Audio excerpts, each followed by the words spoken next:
sendero, eres agua en el...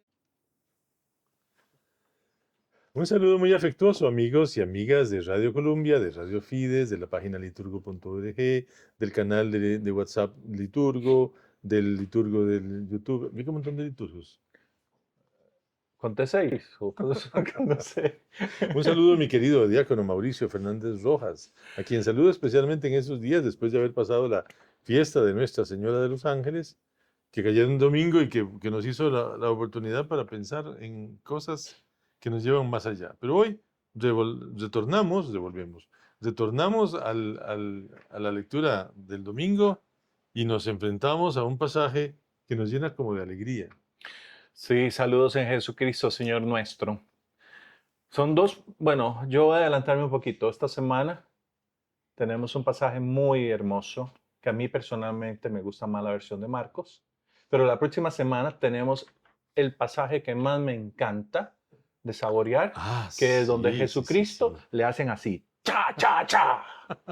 Pero bueno, dejémoslo para comentarlo. Una manera de leer las cosas. Pero hay que hacerlo dramático, acuérdate. Sí, porque creo que sí hubo que hacerle un poquito de violencia. Sí, no, había que hacérselo. Pero veamos qué pasa hoy, que Jesús acaba de multiplicar los panes. El domingo pasado habría sido el texto de la multiplicación de los panes. Exactamente. Que no se leyó el lunes, que no se leyó precisamente porque la fiesta de los ángeles desplazó el domingo. Pero hoy sí nos enfrentamos a lo que pasó después de esa multiplicación. Dice así el evangelio que van a escuchar ustedes de la comunidad de Mateo. Después de que la gente se hubo saciado, que es un agregado, porque no viene en el texto original, Jesús apremió a sus discípulos a que subieran a la barca y se le adelantaran a la otra orilla mientras él despedía a la gente. Y después de despedir a la gente, subió al monte a solas para orar. Llegada la noche, estaba allí solo. Mientras tanto, la barca iba ya muy lejos de tierra, sacudida por las olas porque el viento era contrario. A la cuarta vela de la noche, se les acercó Jesús andando sobre el mar. Los discípulos, viéndole andar sobre el agua, se asustaron y gritaron de miedo, diciendo que era un fantasma. Jesús les dijo enseguida, ánimo, soy yo, no tengan miedo. Pedro le contestó, Señor, si eres tú, mándame ir a ti sobre el agua. Jesús le dijo, ven.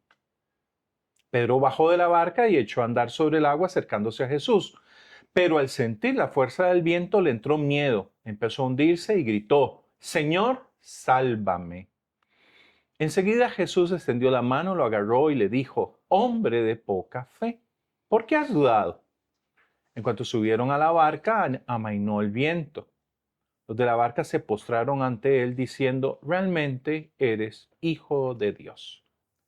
Bien, un elemento importante que no viene... Perdón, tengo un pleito terrible. Con la... Claro, sí, me imagino. Eso de amainar, yo espero que usted, que va a oír eso en su iglesia, entienda que amainar es que se calme, ¿verdad? Se calma el viento y que viene sobre la hora en la que se acerca Jesús. Sí, yo hasta te hice un gesto. Porque yo no pude traducir a la cuarta vela, no encontré forma de traducirlo. La madrugada. En la madrugada, sí. La cuarta vela, o sea, eso deben entenderlo muy bien los marineros. Seguramente hay quien vela una vez, quien vela 2 veces, 3 veces. La cuarta vela ya es el amanecer.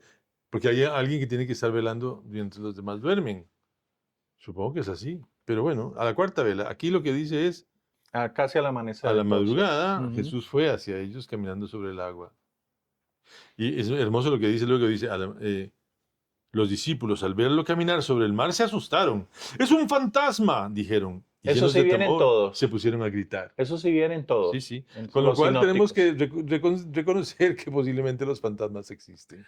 Ah, no. Muy superficial. Bueno, que existen. Sino que lo diga el negocio de las películas de terror. No, lo que pasa es que un fantasma es una cosa que, bueno, un fantasma es una cosa que no es real, que es como una alucinación, pero es interesante que ellos piensen que es un fantasma. A tal punto que en todos los evangelios, hasta el final, cuando ya Jesús resucitado, viéndolo entrar, Jesús tiene que decirles, tráigame algo de comer y algo de beber. Yo no soy un fantasma. Yo no soy un fantasma, o sea, es parte de nuestra superstición e idolatría que todavía mantenemos muy como interesante. creyentes. Pero vamos a algo simpático que sí hay que recalcar el día de hoy, que es el carácter petrino. Ese carácter que se ve el día de hoy en este texto en especial, porque es la primera manifestación en donde Pedro va a pedir hacer algo. Es esencial tenerlo presente. Para mí estos evangelios están muy bien organizados, porque vea que estamos capítulo 14. Exacto. Dentro de un par de semanas vamos a oír A Pedro. a Pedro decir, tú eres el Mesías. Y además está en lectura del domingo, no 29 de julio, como es la fiesta, sino en domingo, la confesión de Cesarea de Filipo.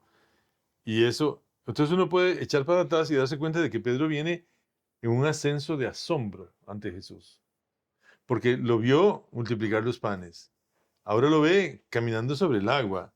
Lo que sigue es una ampliación de su acción evangelizadora. ¿Qué sigue después? Tú eres el Mesías, o sea, aquí no hay ninguna discusión.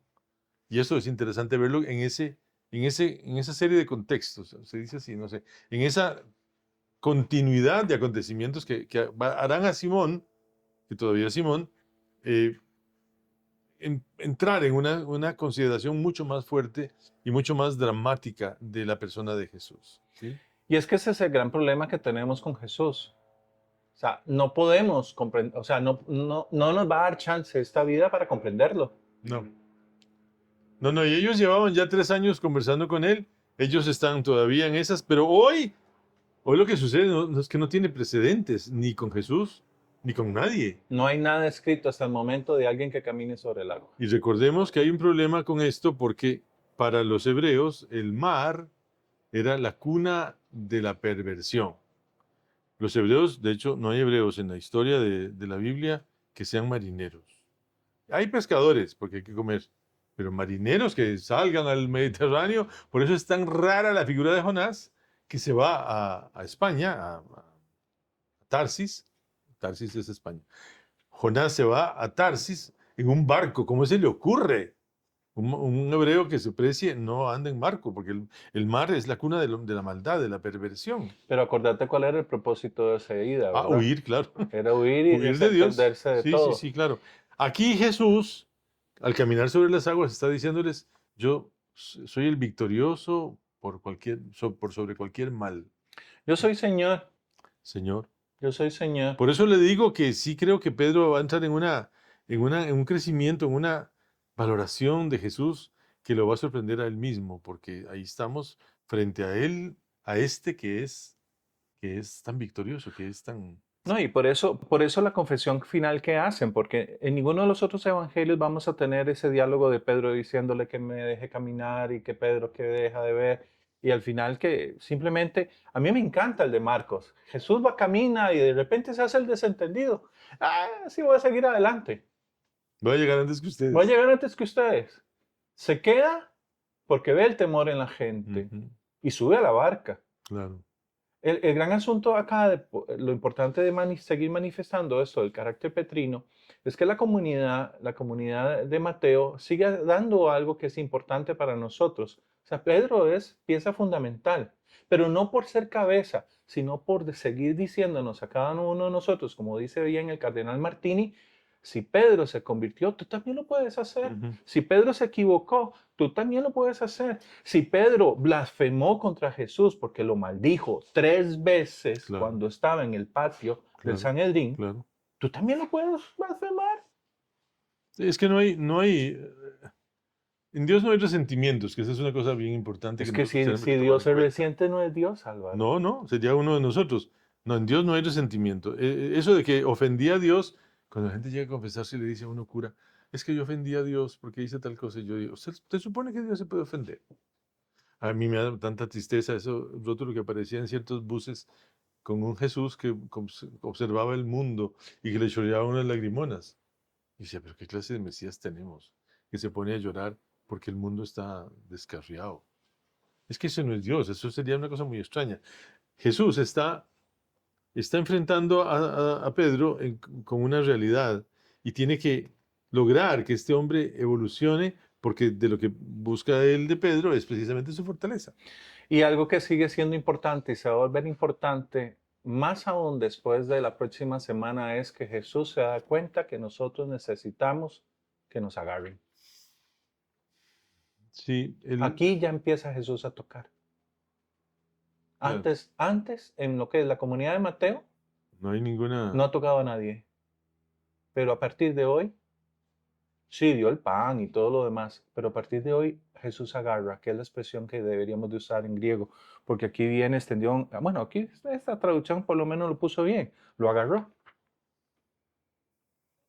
Sí, lo sostuvo, dice esta. Ok. Eso es lo importante, Sí, lo agarra para sostenerlo, lo agarró porque de para otra manera se sostenerlo. hunde. Que eso es quizá la debilidad más grande que nos viene a nosotros en la fe. Nuestra fe también está pringada de pecado. Y ahí es donde están las grietas, por donde se mete la duda, y la duda me destruye la fe muchas veces. Cuando yo dudo de Dios porque permitió tal cosa o tal otra, si yo le doy espacio a esa duda, la grieta se ensancha y se puede quebrar la piedra. Y eso no está pensado. El quebrantarse al punto de que la piedra pierda la solidez o el volumen, eso no debería ser. Sin que tampoco eso sea una desgracia, porque ¿quién habría podido encontrar la respuesta a partir de un quebrantamiento, de una pérdida de la consistencia? Por eso me extraña la expresión que usa, por lo menos a mí, la expresión que usa la comunidad de Mateo cuando Jesús le contesta, hombre de poca fe. Sí, sí.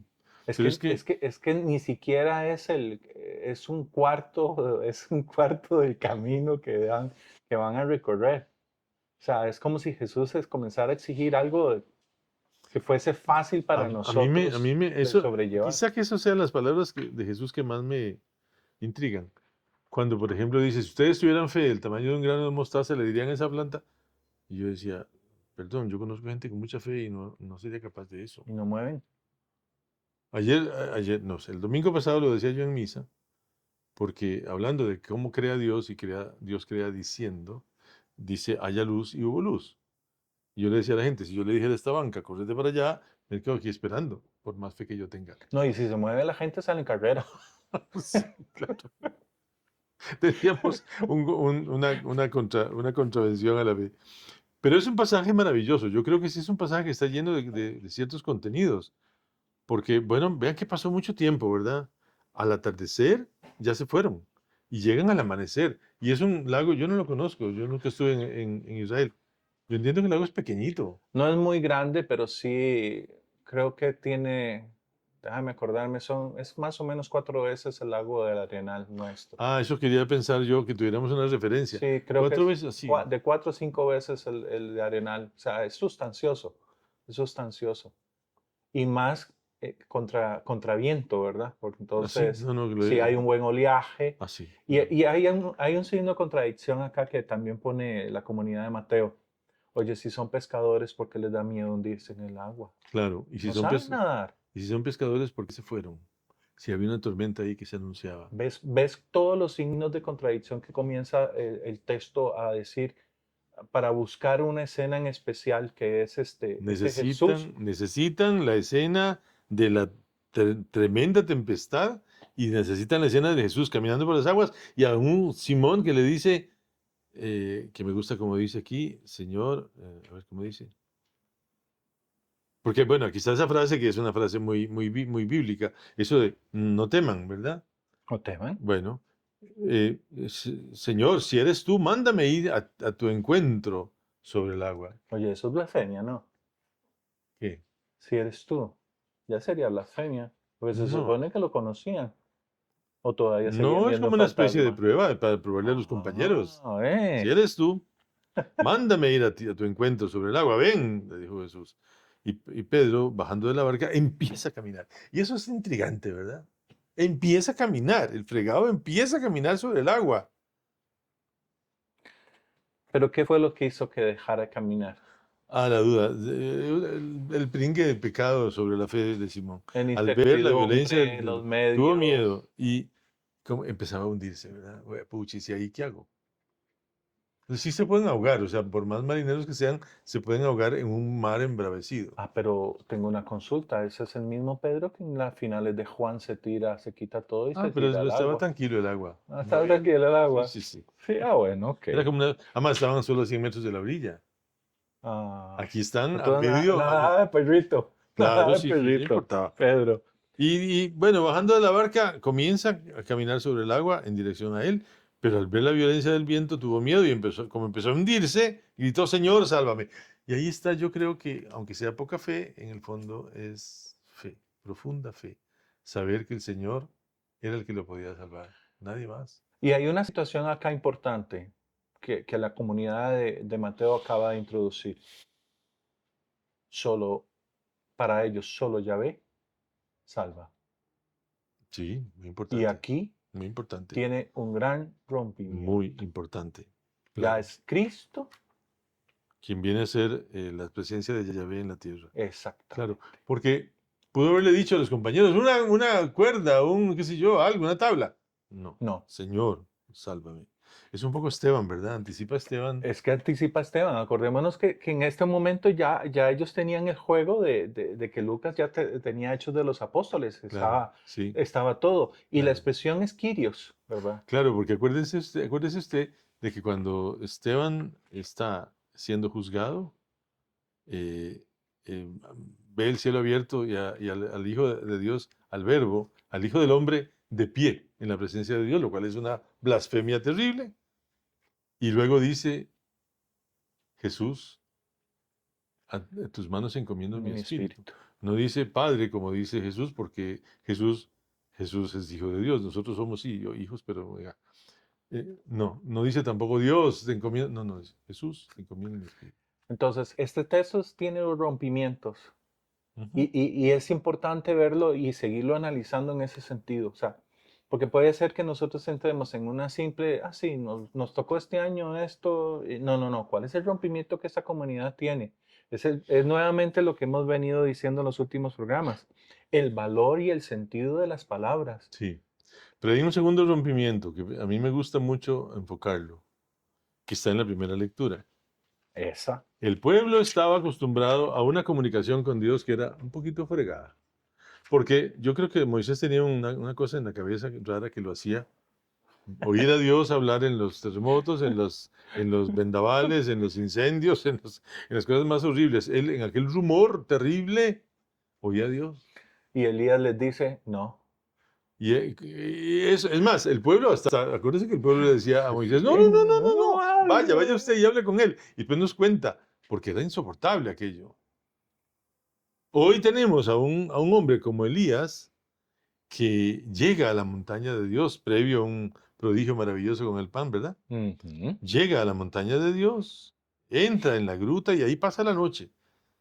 Y entonces empieza el festival, ¿verdad? Aquella cosa monstruosa. El Señor pasa, pero sopló un viento huracanado que partía las montañas y resquebrajaba las rocas delante del Señor. Pero el Señor no estaba ahí, no estaba en el viento. Después hubo un terremoto, pero el Señor tampoco estaba en el terremoto. Después hubo un fuego, se encendió un fuego, pero el Señor no estaba en el fuego.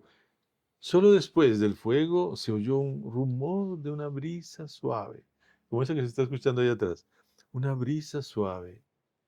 Y Elías se cubrió el rostro porque sabía que estaba en la presencia de Dios. Oye, Caray. y la brisa suave era la que rechazaba mi querido Moisés. Sí, bueno, Moisés Moisés necesitaba el shock. Moisés nunca salió con la brisa.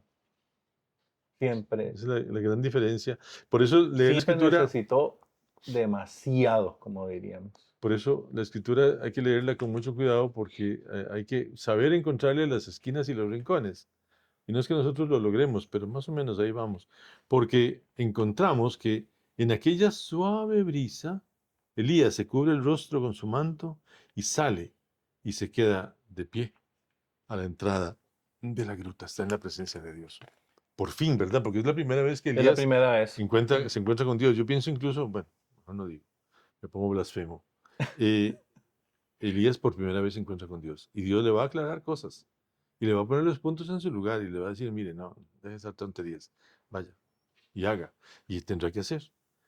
Ese encuentro con Dios en la suave brisa, que no es el caso no es el caso de Pedro, pero sí hay un cambio, por lo menos para el pueblo de Israel, tiene que haber un cambio de manera de ver a Dios.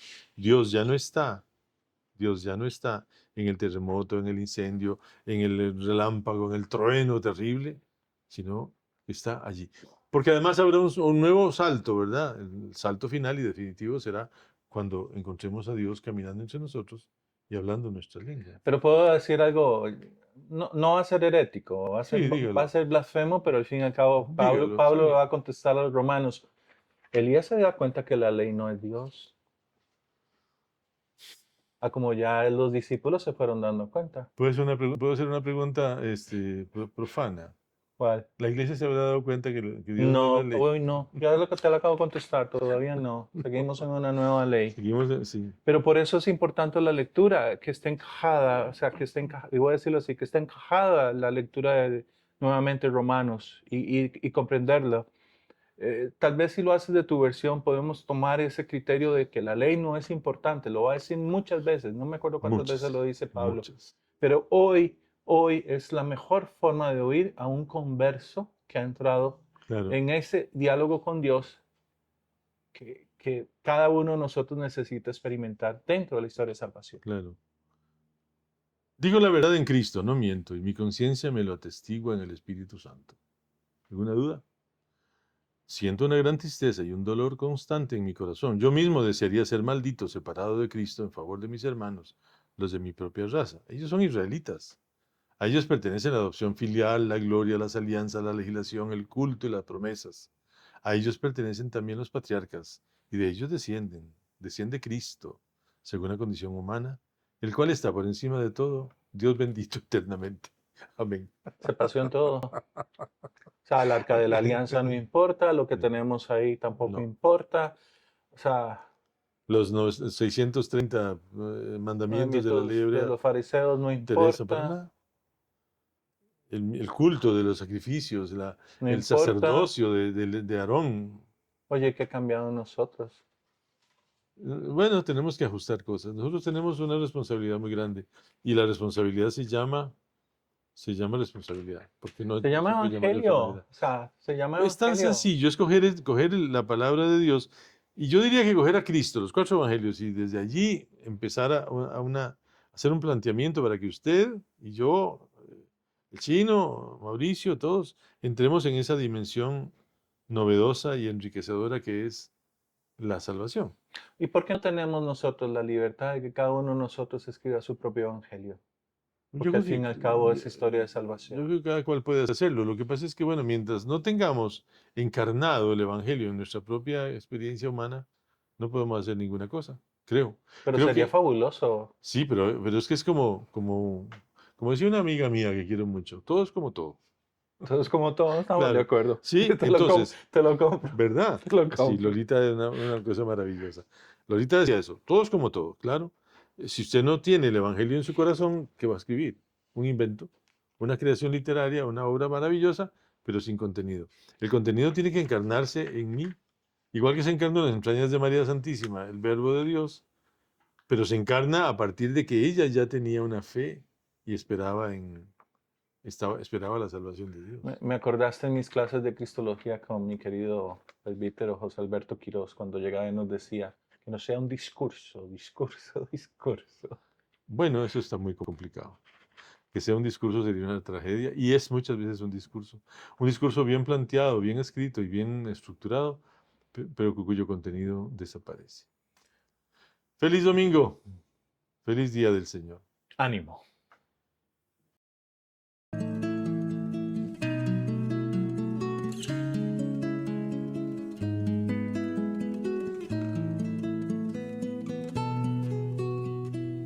Tú eres luz en mi sendero, eres agua en el desierto.